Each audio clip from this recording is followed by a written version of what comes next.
Puji Tuhan, Shalom Bapak Ibu Saudara. Selamat pagi, selamat kita kembali datang kepada Tuhan. Kita mau bersyukur kepada Tuhan pagi hari ini dengan kenaikannya ke atas surga. Kita percaya bahwa Tuhan yang begitu baik, Dia menyediakan yang terbaik dalam hidup saya, dan Dia menyediakan yang terbaik bagi kita semuanya. Dan pagi hari ini kita mau menyanyi nama Tuhan. Kita mau tinggikan nama Tuhan. Kita mau datang kepada Tuhan. Haleluya Yesus.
Tuhan bertambah di atas setiap puji-pujian yang kami naikkan kepada Tuhan. Bahkan kami tidak izinkan satu kuasa pun di luar daripada Tuhan yang hendak mengganggu setiap konsentrasi ibadah kami. Kami bersatu hati, kami tolak, kami bantahkan di dalam nama Yesus. Ya roh Allah, roh Tuhan yang pagi hari ini memberkati kami. Dan biarlah setiap pujian yang kami naikkan itu merupakan sebuah ucapan syukur yang kami berikan kepada Tuhan. Dalam nama Tuhan Yesus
Berbicaralah kepada kami dengan kuat kuasa Roh-Mu, sehingga setiap kami yang ada di dalam ruangan ini, kami menikmati segala kemurahan, segala kebaikan Tuhan.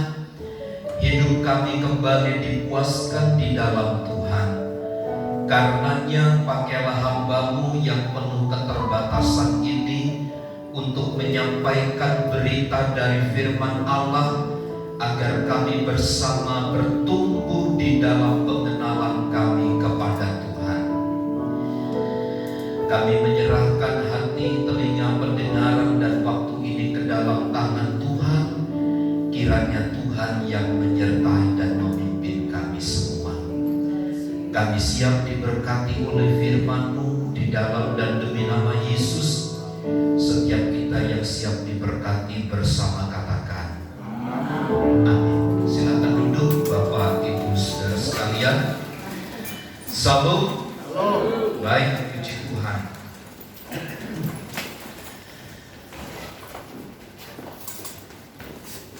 Dalam Injil Lukas pasal yang ke-24 ayat 50 sampai ayat yang ke-53, ada satu catatan yang tertulis oleh Lukas tentang peristiwa kenaikan Tuhan Yesus. Kita baca bergantian ayat ini. Saya membaca ayat 50 dan jemaat Tuhan 51 dan bergantian demikian. Lalu Yesus membawa mereka keluar kota sampai dekat Betania. Di situ ia mengangkat tangannya dan memberkati mereka. Dan ketika ia sedang memberkati mereka, ia berpisah dari mereka dan berangkat ke surga. Mereka sujud menyembah kepadanya, lalu mereka pulang ke Yerusalem dengan sangat bersukacita. Mereka senantiasa berada di dalam bait Allah dan memuliakan Allah. Kisah tentang kenaikan Tuhan Yesus ke sorga ini yang seringkali menjadi satu perdebatan, dan bukan hanya tentang kenaikannya ke sorga, tapi juga tentang kelahiran, kematian, dan juga kebangkitannya. Peristiwa-peristiwa itu dipertanyakan oleh berbagai macam pihak dan diperdebatkan sedemikian rupa. Namun kalau kita kembali membaca sekilas dalam Yohanes pasal 24 ayat 50 sampai ayat 53 ini, peristiwa tentang kenaikan Tuhan Yesus ke sorga diawali dengan kisah di mana Yesus membawa mereka. Tentu Bapak Ibu Saudara, catatan ayat 50 ini bukan tanpa sebuah makna, bukan tanpa sebuah kebenaran mengapa Yesus membawa mereka keluar kota sampai dekat Betania. Saya coba melihat beberapa catatan penting di dalam Injil. Semua kisah-kisah yang melatar belakangi peristiwa-peristiwa besar selalu dimulai dengan Yesus membawa mereka keluar kota, atau selalu diawali Yesus membawa mereka ke satu tempat. Artinya perkara-perkara besar itu selalu akan terjadi ketika Tuhan membawa mereka. Namun sebaliknya Bapak Ibu Saudara, ketika murid-murid berusaha membawa Yesus untuk masuk di dalam area para murid, memang juga terjadi perkara-perkara besar, tetapi penuh dengan resiko yang harus mereka tanggung.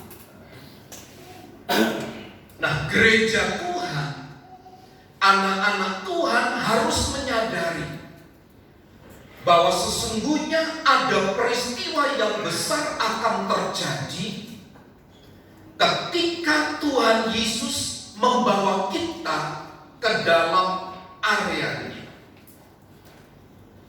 Nah, kalau kita membaca ayat ini, lalu Yesus membawa mereka keluar kota sampai dekat Betania. Posisi awal adalah mereka ada di Yerusalem. Kata Salem itu sendiri berasal dari kata shalom, sejahtera, damai sejahtera. Jadi kalau Yerusalem itu adalah merupakan kota damai.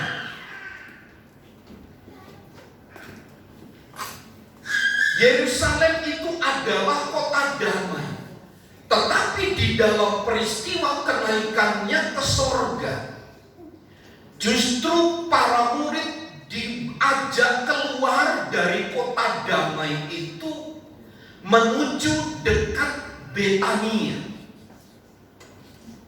Betania itu di situ juga dekat di mana Yesus pertama kali mengalami peristiwa sengsara, yaitu Taman Getsemani. Itu sebabnya Betania sendiri disebut sebagai rumah kedukaan. Kalau kita mencermati dari kisah ini saja, kalau Tuhan membawa kita ke satu tempat yang menurut pemikiran kita itu rumah kedukaan, tapi kalau kita dibawa dalam areanya Tuhan, maka Tuhan akan menunjukkan kepada kita satu kemuliaan, di mana kita tidak akan pernah berhenti untuk memuliakan namanya. Bukankah Bapak Ibu Saudara, di dalam perjalanan panjang hidup kita, acap kali Tuhan membawa kita ke dekat Betania, dekat rumah kedukaan. Seolah-olah Tuhan mengizinkan terus kepada kita satu kedukaan demi kedukaan. Padahal semula kita ada di kota yang begitu damai, di satu tempat yang menyenangkan, di satu tempat yang penuh dengan damai sejahtera. Tetapi justru dalam peristiwa kenaikannya, Dia bawa semua orang-orang percaya, para muridnya, untuk dekat tinggal di rumah kedukaan itu. Saya tidak mengerti apa maksud Tuhan di dalam peristiwa-peristiwa kedukaan yang kita alami. Ataukah memang inilah cara yang terbaik dari Tuhan kepada setiap gerejanya, agar kita pada akhirnya dapat melihat kemuliaan Tuhan itu? Apakah Tuhan tidak bisa membawa kita dari tempat kedukaan kembali ke tempat damai? Saya kira mudah dari Tuhan untuk mengubah posisi. Tapi justru dalam peristiwa kenaikannya ke sorga, Dia bawa para muridnya itu ke tempat sekitar Bukit Zaitun, yaitu rumah kedukaan. Ini juga berarti kepada para murid, kepada orang-orang yang percaya, kalau ingin masuk ke dalam kerajaan sorga, harus melalui rumah kedukaan, harus melewati kesulitan, di mana kita harus mengekang diri, di mana kita harus mengendalikan hidup ini sepenuhnya. Karenanya menurut saya menjadi penting makna dari sebuah kedukaan atau kesengsaraan terlebih dahulu itu. Nah, pada waktu kita masuk di dalam rumah kedukaan, kadang-kadang kita terlena pada bagian itu sehingga justru kita jauh dari Tuhan. Padahal tempat sengsara itu, tempat kedukaan itu menjadi sarana kemudian bagi para murid untuk tidak henti-hentinya bagi mereka selalu bersandar dan berharap kepada Tuhan. Dan memang tempat itulah yang dijanjikan terlebih dahulu, yang dinubuatkan jauh-jauh hari sebelumnya, bahwa pada Bukit Zaitun itulah, dekat Betania itulah, di mana Yesus akan naik ke surga itu. Dalam catatan Zakaria, kitab Zakaria, pasal yang keempat, ayat yang ke Zakaria 14 maksud saya. Zakaria 14 ayat yang keempat. Ya. Pada waktu itu kakinya akan berjejak di Bukit Zaitun yang terletak di depan Yerusalem di sebelah timur. Bukit Zaitun itu akan terbelah dua dari timur ke barat, sehingga menjadi suatu lembah yang sangat besar. Setengah dari bukit itu akan bergeser ke utara dan setengah lagi ke selatan. Ini adalah satu nubuatan tentang Yesus ketika akan naik ke sorga, berjejak di Bukit Zaitun. Kalau kita melihat Bapak Ibu Saudara peristiwa tentang kelahiran, kematian, dan kebangkitannya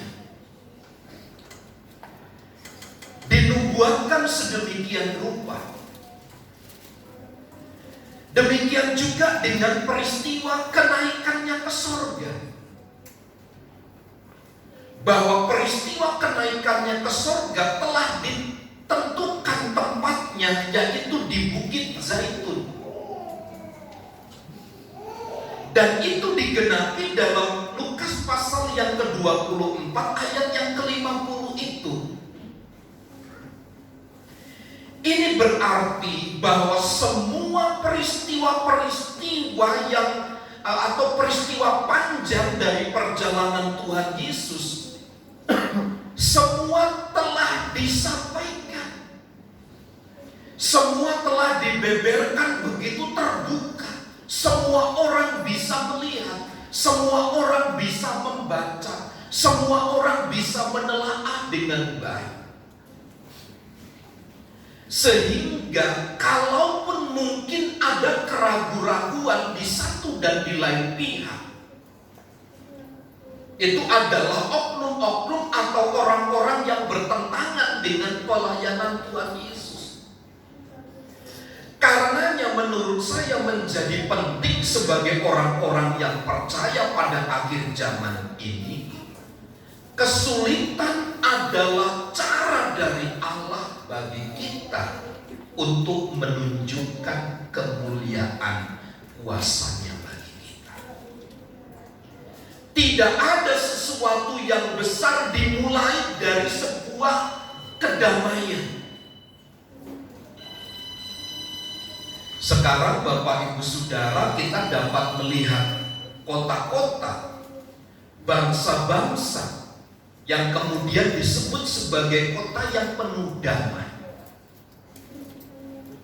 Apakah di sana tidak pernah ada kejahatan? Ada, tapi minim begitu.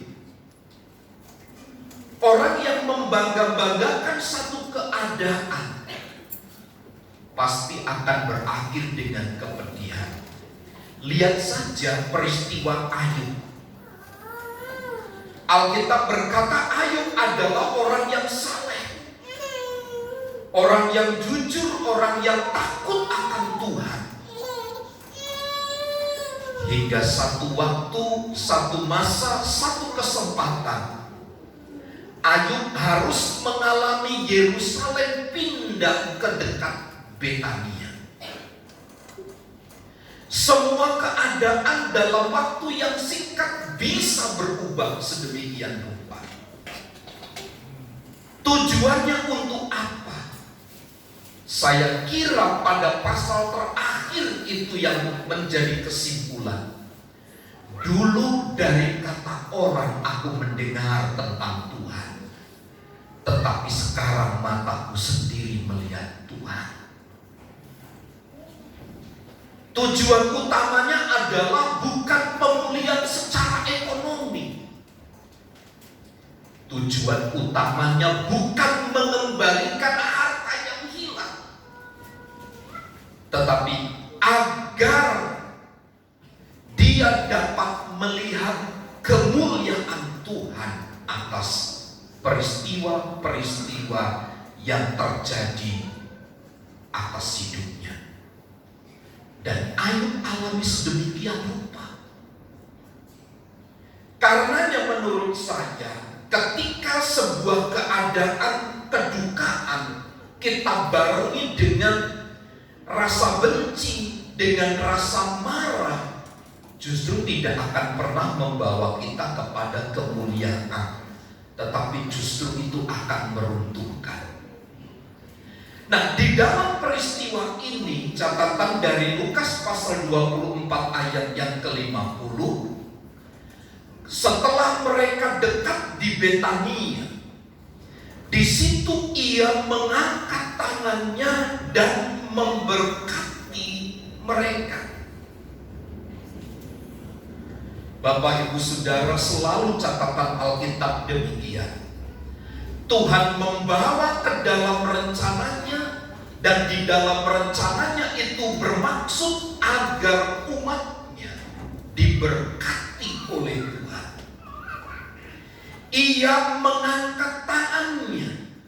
Ini terjadi Bapak Ibu Saudara seperti para imam-imam besar yang lain ketika akan mengalami satu perpisahan di antara mereka.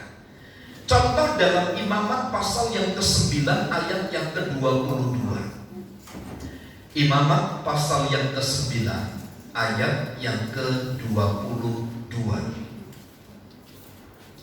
Harun mengangkat kedua tangannya atas bangsa itu, lalu memberkati mereka. Kemudian turunlah ia setelah mempersembahkan korban penghapus dosa, korban bakaran, dan korban keselamatan. Imam pada waktu itu juga mengangkat kedua tangannya lalu memberkati mereka.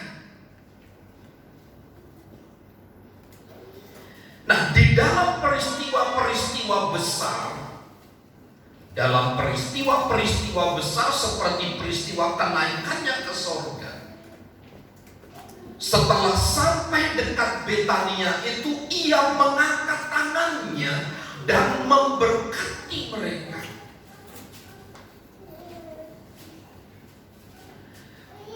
Mengangkat tangan dan memberkati itu maknanya adalah bahwa sesungguhnya ia sedang menunjukkan betapa ia mengasihi miliknya itu sampai pada kesudahannya. Ia mengangkat tangan dan memberkati itu berarti tanda bahwa dia mengasihi, menyertai sampai selama-lamanya. Nah, Bapak Ibu Saudara, dalam peristiwa kenaikan Yesus ke sorga, memang untuk sesaat mereka tidak melihat lagi secara fisik Tuhan Yesus,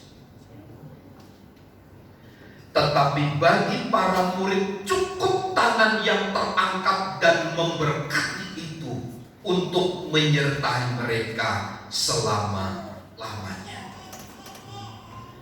Kepada gereja Tuhan di akhir zaman, kita tidak perlu lagi mungkin menuntut Tuhan untuk menunjukkan jati dirinya secara fisik agar kita tetap kuat.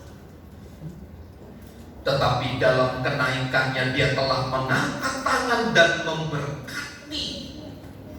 setiap orang yang percaya.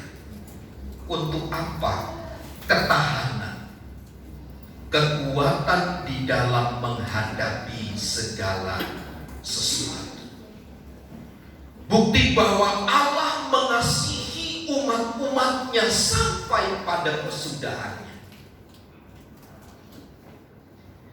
Inilah pentingnya satu berkat dari Tuhan dalam peristiwa kenaikannya ke surga.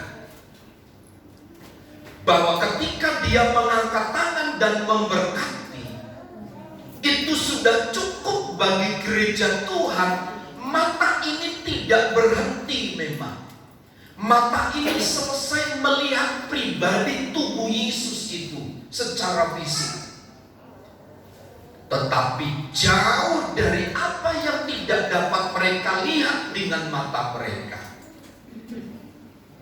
ada kekuatan yang menopang, ada sesuatu yang terus Tuhan ingin kerjakan kepada gereja dan umat-umatnya. Ayat 51 jelas, dan ketika Ia sedang memberkati mereka, Ia berpisah dari mereka dan terangkat ke surga. Lihat Bapak Ibu Saudara bagaimana cara kerja Tuhan atas hidup gerejanya. Sebelum terjadi peristiwa perpisahan secara fisik antara murid-murid orang percaya dan Tuhan Yesus, Dia terlebih dahulu menyediakan berkat kepada gereja, kepada umatnya. Berkat itulah yang memampukan mereka untuk melihat jauh ke depan, untuk melihat semakin tajam meskipun Yesus tidak dapat mereka tangkap dengan mata mereka. Tapi dengan berkat itu justru mereka semakin kuat, semakin tambah menjalani hari-hari mereka. Saya percaya begini Bapak Ibu Saudara, Yesus tidak hanya sekedar pergi lalu tidak bertanggung jawab kepada para murid, kepada gereja, kepada umatnya. Tuhan tidaklah demikian. Tetapi Ia terus mengawasi, Ia terus melihat. Dari mana buktinya? Ia mengangkat tangan dan memberkati, itulah yang menyanggup dan memampukan mereka untuk berjalan di dalam dunia ini. Karenanya menurut saya penting Bapak Ibu Saudara makna dari Yesus mengangkat tangan dan memberkati itu. Sebab tanpa ini apalah kekuatan para murid? Sebab tanpa tangan yang terangkat dan tangan yang memberkati itu, manalah mungkin mereka bisa menjalankan amanat agung itu. Manalah mungkin mereka bisa bekerja dengan kekuatan dan kuasa. Lihat dalam kitab Kisah Para Rasul, ketika Petrus berkhotbah kepada orang-orang Yahudi yang notabene adalah orang-orang yang telah membunuh Tuhan Yesus, 3.000 orang bertobat saat itu. Pertanyaannya, siapakah yang meyakinkan orang-orang Yahudi ini yang berseberangan dengan Tuhan Yesus itu menjadi percaya? Bukan karena Petrusnya, tetapi tangan yang terangkat dan memberkati itulah yang membuat orang bertobat. Bapak Ibu, setiap hari Jumat sudah 3 kali ini Pak Jarod itu membawa istrinya untuk didoakan. Saya dengan istri selalu berdoa. Jumat pagi dia selalu datang. Kenapa? Karena kalau sore dia harus memimpin satu pengajian. Sebelum pengajian dia harus didoakan terlebih dahulu. Dia sakit Bapak Ibu. Dulu dia bekerja jualan ikan dan seterusnya di pasar baru. Tapi oleh karena sakit itu sekarang tidak bisa beraktivitas dengan baik. Satu kali dia mendengar cerita di dalam seorang yang mengatakan bahwa hanya Nabi Isa yang menyembuhkan. Kami berikan kesaksian ketika dia datang. Nabi Isa yang dimaksud itu adalah Tuhan Yesus Kristus. Mak percaya, saya percaya. Setiap malam saya memanggil namanya dan tubuh ini merinding bergetar. Setiap memanggil nama itu tubuh emak bergetar. Dan 3 kali belum sembuh, Bapak Ibu datang. Saya selalu berdoa kiranya ibu ini dirawat oleh Tuhan, gitu. Bisa menerima Yesus Tuhan sebagai Tuhan dan Juru Selamatnya. Nah, Bapak Ibu Saudara, siapa yang bisa membalikan orang-orang seperti ini? Pribadi seperti saya tidak. Hanya Dia yang bisa melakukan itu, yang telah mengangkat tangan dan memberkati itu. Lihat, dampaknya terlalu besar tangan yang terangkat dan memberkati mereka. Ayat 52. Mereka sujud menyembah kepadanya. Yang pertama, mereka sujud menyembah kepadanya. Meskipun mata jasmani mereka tidak sanggup melihat Yesus naik ke sorga, sudah terhalang awan, atau menurut beberapa terjemahan yang lain, mata mereka sudah tidak mampu melihat kejauhan dari Yesus naik ke sorga itu. Meskipun Yesus sudah tidak terlihat dengan mata jasmani mereka, tapi mereka tetap menyembahnya. Ini berarti bahwa sekalipun mereka tidak melihat Tuhan secara fisik, mereka tetap setia untuk menyembah Tuhan. Ia tetap setia.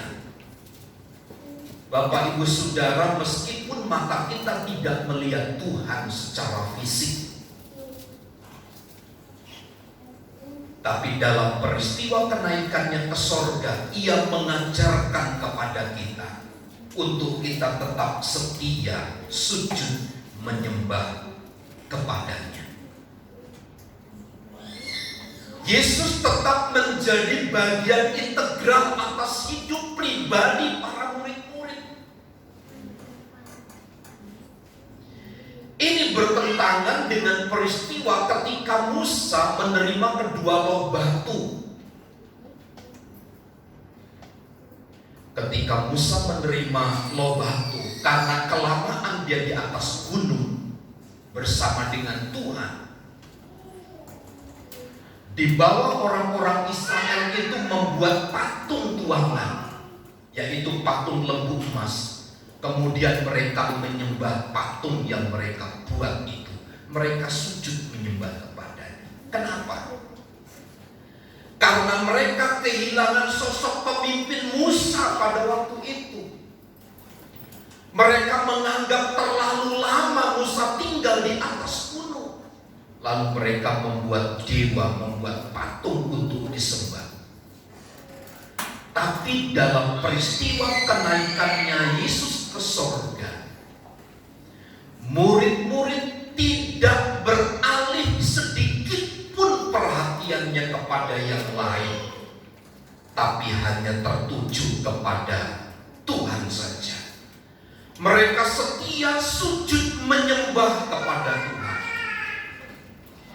Inilah yang menjadi bukti betapa penting Yesus mengangkat tangan dan memberkati mereka. Mata yang terbatas untuk melihat fisik Yesus itu tidak menghentikan mata jasmani, mata rohaninya berhenti untuk sujud menyembah kepada Tuhan. Situasi dan keadaan yang kita alami bisa mengubah hati kita, bisa mengubah cara pandang dan nilai hidup kita. Tetapi saya berharap di dalam peristiwa kenaikannya ke surga menjadi catatan penting bagi kita. Jangan berhenti untuk sujud menyembah kepadanya.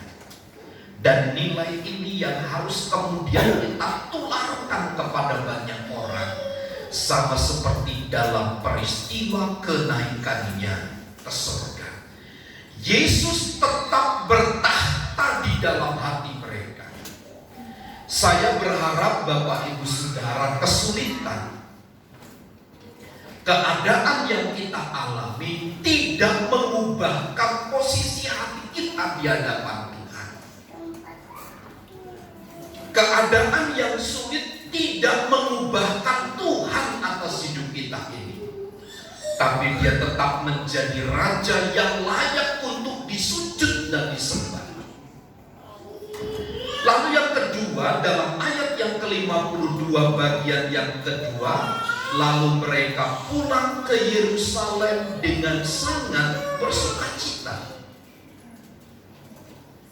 Dalam beberapa literatur disebutkan perjalanan antara Yerusalem ke Betania itu terlalu banyak bahaya. Entah yang disebut bahaya itu banyak perompak, atau banyak orang jahat, atau medannya yang memang kurang menguntungkan. Tapi saya melihat begini, meskipun jalan itu berbahaya, tapi sukacita karena tangan yang terangkat dan Tuhan yang memberkati itu yang memampukan mereka untuk sampai ke Yerusalem. Ini berarti keadaan diubah oleh Tuhan. Keadaan itu diubah oleh Tuhan sedemikian rupa. Tuhan memerintahkan mereka untuk kembali ke Yerusalem. Kenapa? Kisah Rasul mencatat nanti bahwa di Yerusalem mereka harus menunggu 10 hari sampai Roh Kudus dicurahkan di tengah-tengah mereka. Meskipun ada bahaya yang mengancam, meskipun ada kesulitan, ada hambatan yang harus mereka lalui, tetapi lihat, sukacita karena keterpisahan itulah yang membawa mereka taat nanti sampai kepada Yerusalem, tempat yang dikehendaki oleh Tuhan untuk mereka tetap menantikan janji Bapa itu di sana. Tangan yang terangkat dan memberkati itu mendatangkan sukacita. Bapak Ibu Saudara, kalau kita tahu di satu tempat itu menyenangkan, di satu tempat itu membahagiakan, meskipun perjalanannya sulit, meskipun sangat terjal, butuh tenaga yang ekstra mungkin, tapi sukacita karena kita tahu tempat itu menyenangkan, membahagiakan, maka akan menghilangkan rasa lelah, rasa duka, rasa penat di dalam perjalanan itu. Dan saya percaya tangan yang terangkat dan memberkati, yang membuat murid-murid Yesus bersukacita kembali ke Yerusalem itu, juga berkat yang sama yang menyertai kita hari ini. Karenanya ini juga yang membuat mereka taat, yang membuat mereka mengikuti perintah Tuhan, pulang kembali ke Yerusalem. Tentu Bapak Ibu Saudara, ada 1001 pertanyaan mungkin yang akan muncul. Ada resiko-resiko yang harus mereka tanggung ketika mereka ke Yerusalem. Pertama, mungkin mereka akan diolok-olok. Tuhanmu sudah mati, sekarang sudah tidak bersama dengan kamu lagi. Dan mungkin masih banyak lagi hujatan-hujatan yang muncul. Tapi lihat, Tuhan telah mengunci mereka dengan sukacita. Tuhan telah menggarisbawahi hati mereka dengan sukacita. Dan inilah sesungguhnya kekuatan setiap orang yang percaya. Mereka tinggal di situ dengan sukacita yang amat besar. Mereka sangat bersukacita, kata Alkitab. Lalu yang terakhir di dalam ayat yang ke-53, mereka senantiasa berada dalam bait Allah dan memuliakan Allah. Kata senantiasa itu selalu, kalau dalam istilah Jawa itu ajek, tetap, konstan di situ. Jadi orang-orang yang telah melihat peristiwa itu di mana tangan Yesus terangkat dan memberkati mereka dalam peristiwa kenaikannya ke sorga, mereka punya ketetapan hati untuk senantiasa berada di dalam bait Allah, untuk senantiasa berada di dalam bait Allah. Bapak Ibu Saudara, ini satu keteguhan hati yang luar biasa menurut saya. Setelah mereka mengalami keterpisahan, tapi mereka senantiasa berada di dalam bait Allah. Mereka selalu merindukan pertemuan-pertemuan. Mereka selalu mengenang perjumpaan-perjumpaan dengan Tuhan di dalam pertemuan-pertemuan itu. Mereka senantiasa menghadiri ibadah-ibadah di dalam bait Allah. Setiap waktu mereka hadir di dalam bait Allah. Untuk apa? Memuliakan Allah. Mereka berada senantiasa di dalam bait Allah adalah untuk memuliakan Tuhan. Karenanya Bapak Ibu Saudara, sekali lagi, peristiwa kenaikan Tuhan Yesus Kristus ke sorga itu menjadi berkat yang luar biasa bagi gerejanya. Selain itu menjadikan kita berkomitmen untuk selalu beribadah, untuk selalu dan senantiasa hadir di dalam persekutuan-persekutuan ibadah, hanya untuk memuliakan dan mengagungkan nama Tuhan. 3 peristiwa penting akibat dari kenaikannya ke sorga bagi umat Tuhan akhir zaman. Pertama, mereka akan sujud menyembah kepadanya. Ini menunjukkan satu kesetiaan yang tetap mereka bangun. Mereka pulang ke Yerusalem dengan sangat bersukacita.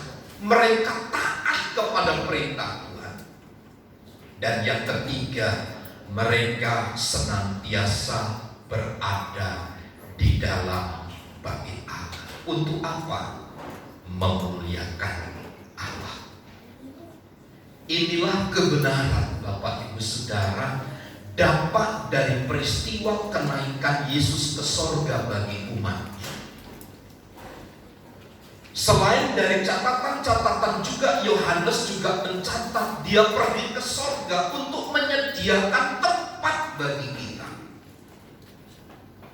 Tapi sebelum jauh ke arah itu muncul, yang dibutuhkan oleh umat Tuhan saat itu adalah kesetiaan, ketaatan, senantiasa mereka berada di dalam bait Allah.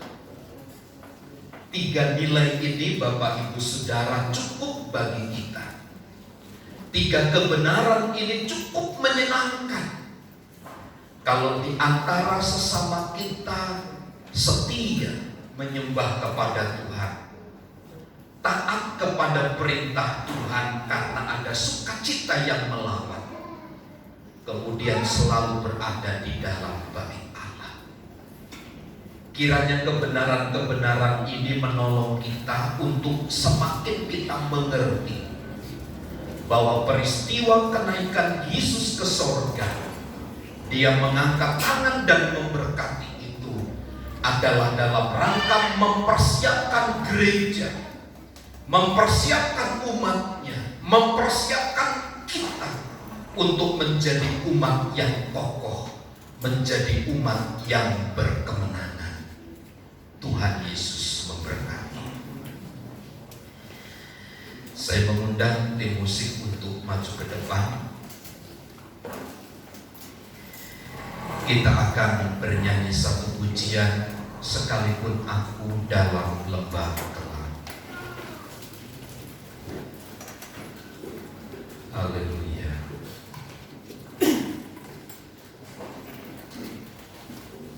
Haleluya.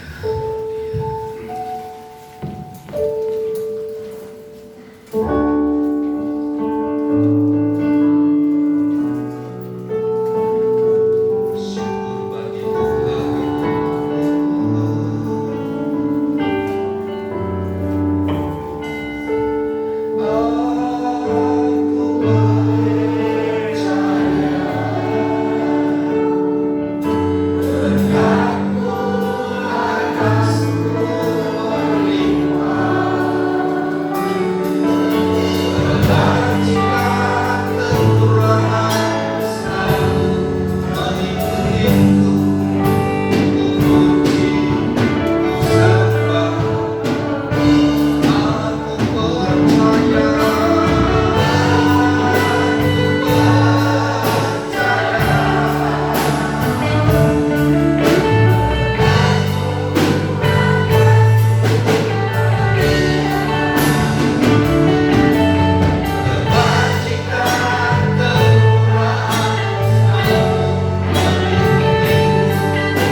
komitmen untuk selalu ada di dalam rumah Tuhan.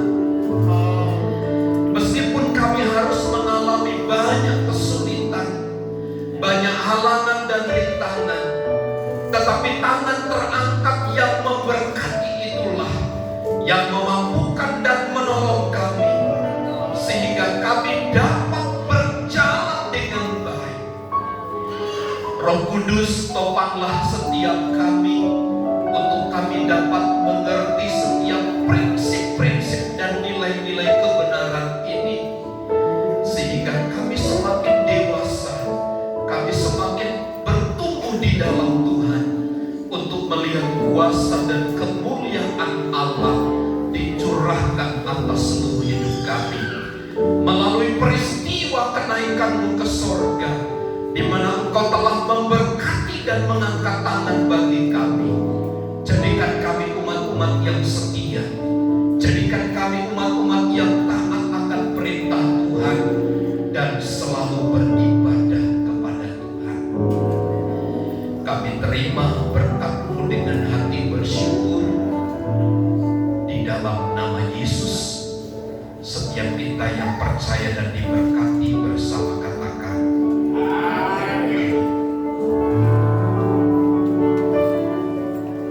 Puji Tuhan, firman Tuhan yang memberikan kita kekuatan dan semangat di dalam Tuhan. Sebentar kita akan memberikan korban persembahan yang bertugas yang maju ke depan.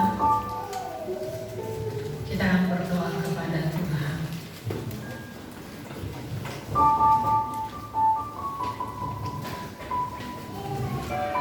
Mari kita bersatu dalam doa. Kami sungguh bersyukur kepada Tuhan oleh karena Tuhan begitu baik atas hidup kami. Kami sudah memuji mempermuliakan nama Tuhan. Kami sudah mendengarkan kebenaran firman Allah yang memberikan kami kekuatan dan semangat di dalam Tuhan.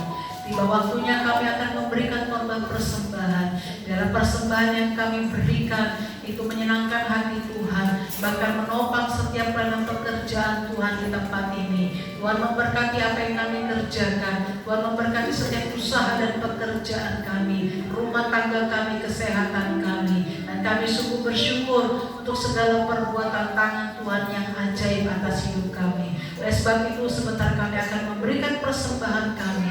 Di dalam nama Tuhan Yesus kami berdoa kepada Tuhan. Haleluya. Amin. Ya,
Selamat ulang tahun diucapkan kepada anak Yesiel Butar-Butar tanggal 15. Tuhan Yesus memberkati. Kemudian Ibu Galinggi tanggal 16 Mei.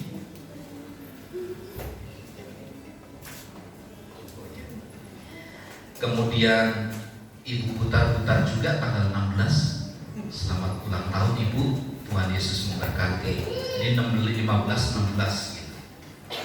Selamat ulang tahun, Tuhan memberkati.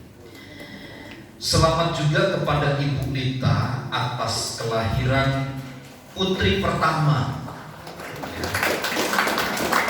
yang diberikan nama Karen. Kiranya Tuhan memberkati, diberi kesehatan, kekuatan yang baru kepada ibu dan kepada anak. Tuhan Yesus memberkati. Berdoa bagi Ibu Dina yang minggu kemarin jatuh dari motor, yang jatuh di depan gereja. Rupanya celananya kesangkut mau turunnya. Celananya kesangkut jadi harus operasi bonggol pinggul. Rupanya retak, bonggol pinggulnya retak dan itu sakit terus katanya. Jadi ibu-ibu hati-hati ya, hati-hati naik motor yang tinggi itu, turun hati-hati, jangan sampai nyangkut. Minggu kemarin nyangkut, ibu ini mau turun dan jatuh itu. Rupanya sekarang ada di rumah sakit Siloam. Besok akan dioperasi. Kita berdoa supaya Tuhan bekerja dengan sempurna. Kemudian hari Sabtu, selain ada ibadah wanita, juga 6:30 Bapak Ibu Saudara diundang untuk ibadah penghiburan di keluarga Bapak Eko atas berpulangnya mertua atau emak yang mereka kasihi. 6:30 Bapak Ibu Saudara diundang ke rumah Bapak Eko di belakangnya. Berdoa juga bagi yang lain-lain yang sakit supaya Tuhan menolong dan menyembuhkan. Tuhan Yesus memberkati. Saya mengundang sekali lagi Bapak Ibu Saudara berdiri, kita akan akhiri ibadah kita dalam doa. Kemuliaan dan hormat bagi Tuhan yang telah memungkinkan kami bersekutu dan beribadah dalam rangka memperingati kenaikan Tuhan Yesus ke sorga. Kami pun bersuka cita untuk lawatan dan jamahan Tuhan. Berkat dan pertolongan Allah kiranya mengalir atas seluruh hidup kami, dalam rumah tangga, dalam keluarga, dalam usaha dan pekerjaan, dalam setiap perencanaan-perencanaan kami, sehingga kami semakin berhasil, semakin sukses dan diberkati oleh Tuhan. Tuhan menyatakan kemurahan dan memberikan kemudahan-kemudahan kepada kami. Berkat pertolongan dan anugerah Allah, semua terjadi oleh karena kuasa dari Tuhan. Kami berdoa bagi anak Yesiel dan Ibu Butar-Butar yang berulang tahun, juga Ibu Galinggi. Tuhan jamah lawat mereka satu persatu. Tuhan memberkati dalam nama Yesus. Engkau melipat gandakan segala kasih dan kemurahan kepada saudara-saudari kami ini Tuhan. Lawat dan penuhi mereka dengan sukacita dari Tuhan. Kami berdoa bagi Ibu Lita. Kami pun bersyukur atas kelahiran anak yang pertama. Tuhan memberkati anak kami Karen ini Tuhan. Tuhan jamah berkati sehingga dewasa menjadi anak yang dengar-dengaran dan takut akan Tuhan.